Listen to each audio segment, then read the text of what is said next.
Senator Wyden and I will give our introductory statements, and then we will go to a good friend and colleague, Senator Hagerty, and then we will go ahead with our testimony, Mr. Greer, for your hearing.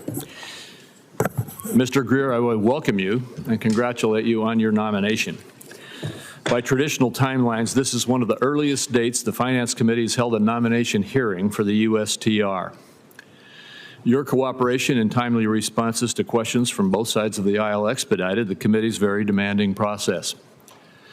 Mr. Greer is nominated by the President for an incredibly important job, America's chief trade negotiator.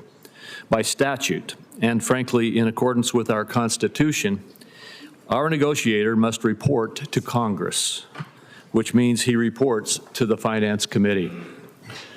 This week, attention fell on President Trump's executive orders to help secure our borders from illegal immigration and fentanyl smuggling.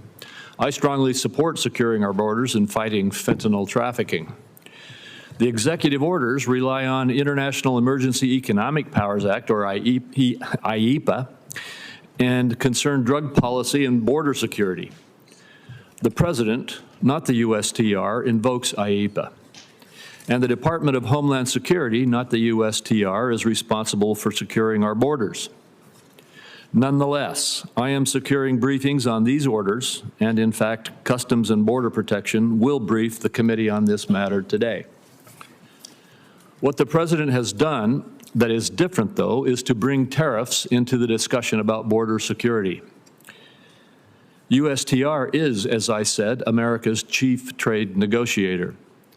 Anytime the U.S. government is considering tariffs or something that implicates trade policy, the USTR, should be a part of those conversations and should report to us about those conversations and solicit our input. Right now, Mr. Greer is not in the government and not privy to various discussions.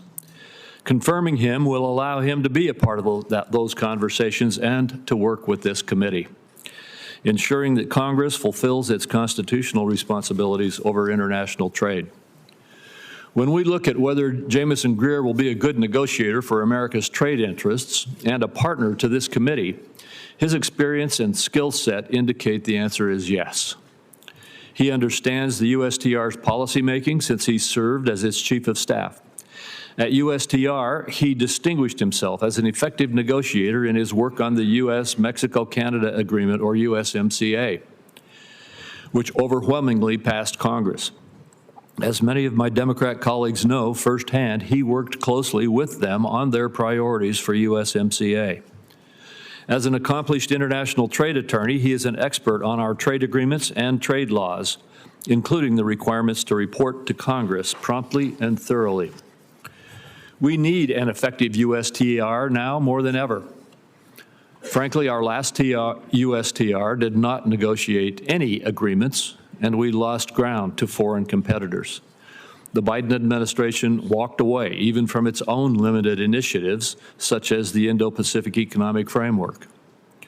Rather than forge new rules to combat China's trade practices, the prior administration turned its back on existing rules and positions, such as our intellectual property rights under the WTO TRIPS agreement and support for open data flows and non-discrimination against our technology companies. The Biden administration also dawdled on enforcement of our existing trade agreements, including by failing to act against protectionist measures on our U.S. agriculture and energy producers. Finally, there was one other major USTR failure during the last administration: failing to report to and consult with this committee. Both sides of the aisle expressed serious concern about the last USTR's repeated failures to consult with this committee, and her position that she did not need to improve the consultation with the committee or the agency's transparency with the public. We should not hold Mr. Greer responsible for those failings.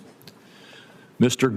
Greer has been crystal clear that he will consult with this committee and respect Congress's constitutional prerogatives over trade. I expect that some members may disagree from time to time with our administration, but if so, Mr. Greer has committed to make its case before us rather than ignore us. If confirmed, I will hold him to that commitment. Mr. Greer, thank you for your willingness to serve, and I look forward to hearing more from you about your perspectives on international trade and how you plan to work with this committee to achieve our shared priorities.